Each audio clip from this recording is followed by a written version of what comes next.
Tell us about the Dartford game last week. How was that for yourself?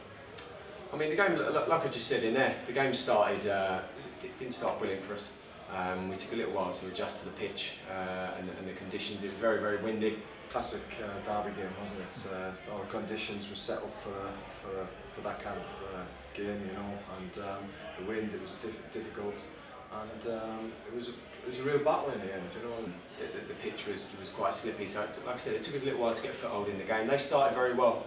On my list, I thought they started really, really brightly, put us under quite a bit of pressure. They didn't really let us play out, and we sort of ended up going a little bit longer than what we ideally would like.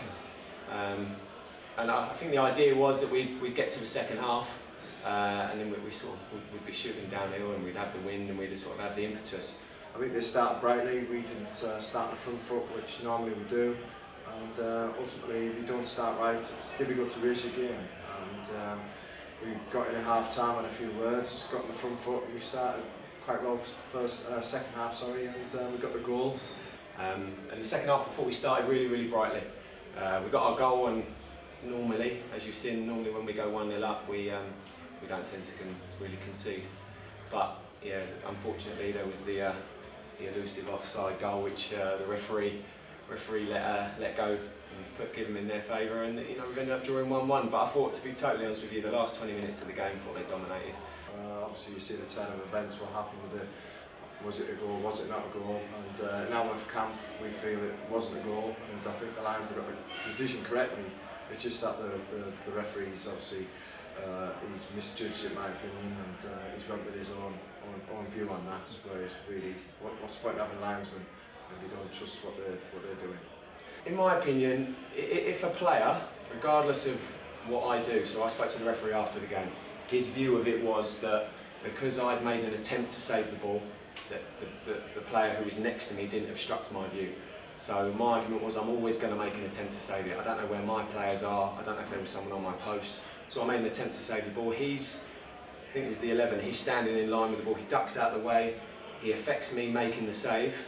Stood in offside position. So regardless, I could watch it from every angle, and I'd still say that it was offside. It's all on the TV. It doesn't lie. You see clearly. You know, even when the player comes out and admits that he thought it should have been ruled off for offside. Just tells you that the decision was wrong, but you're going to get them over a season, we know that, and really I think on reflection it was probably a draw, maybe a fair result, you know, like over a season it could be a great point, and if you pick up points away from home and win at home like we did on Tuesday night against Wealdstone, and you've got to be happy with that. I've never ever played in a game in all my senior career where the referee's overruled his linesman in a situation like that, but like Jay and Nick said at the time, I just had a feeling that he would give the goal, and he did. So you know, it's unfortunate. We've had two decisions in the last month or so that have gone against us, and it's sometimes I think over the course of a season you get them decisions back. So hopefully we will do. Moving on to Wealdstone on Tuesday night, a really good performance for that win. Yeah, fantastic performance. I thought we dominated the game. I thought we dominated possession of the football. They set up to try and press us high. But I thought a lot of players played very, very well, and that's what you need at this level. You need players to all be sort of performing. You can't really carry anyone, and I thought they all did that. And you know, I thought we was unfortunate just to come away at 1-0. Manny's got a great header. Keeper's made a good save. They didn't really cause us many problems. And like I said, I thought we controlled the game and deserved the points. Yeah, it was similar conditions to the Saturday, wasn't it? High winds, rain at times. So I mean, we spoke to the boys. There's no point in getting the ball above head height. Really, it was a game of trying to play five-a-side football with the ball on the floor, and we did do that. We scored a great goal, great through ball by Jack Paxman. He came back into the team, which was unfortunate to be left out. To be honest, we thought maybe the Dartford game, it's maybe a bit more tackles, and it's not really his game. With Jack, he needs to be on the ball and dictate the tempo of the game. And he came in and he had a fantastic game, in my opinion, and set Jay up with a great run. You know, Jay hasn't been. He'll admit he hasn't been himself. You know, the last few weeks. But you look at maybe are we giving him the correct service, and he got a great ball and a great move. You know, it's one of the highlights of the season for me. That just the run and the ball through. And it was a very composed finish in the end. You mentioned you bring Jack Paxton back in and your reasons for doing so.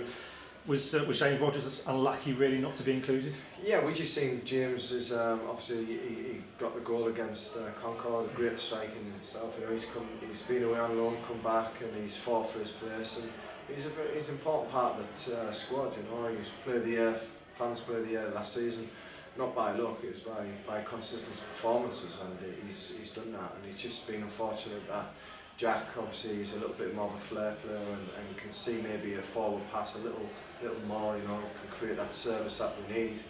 And whereas we thought against Dartford we might need that kind of competitiveness in the middle of the park. And so at home, obviously, we need to be a bit more creative, a bit more adventurous, and Jack came in and he supplied the winning goal. Saturday takes us to Basingstoke Town. They're the basement side at the moment. And again, there was always a feeling, maybe in the Ryman Premier last year, that when you go to a side lower down, you can take your foot off the gas. But I guess being at this higher level, you can never tell what a team might turn out on the day, what the conditions might be like, etc.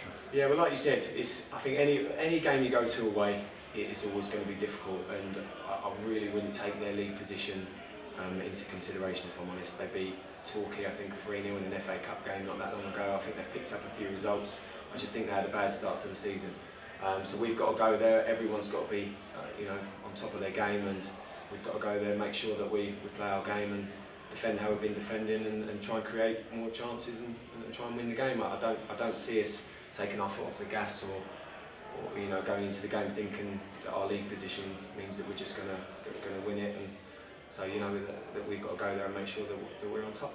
How do you motivate when you're playing a team that are at the other end of the table? Is it extra motivation that you need to do so players don't take their foot off the gas? Really, there shouldn't be any motivation. You know, it's a away game. You know, first and foremost, it's got to be tough.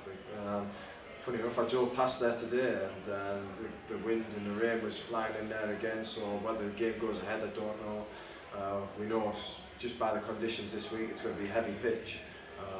So we've got to make sure we're right up for it. They may be in a false position. We're waiting for the scout report to come back. But we just got to think about ourselves and not worry about Basingstoke. We've just got to think if we can replicate that performance and against Wealdstone, we can come away with another victory.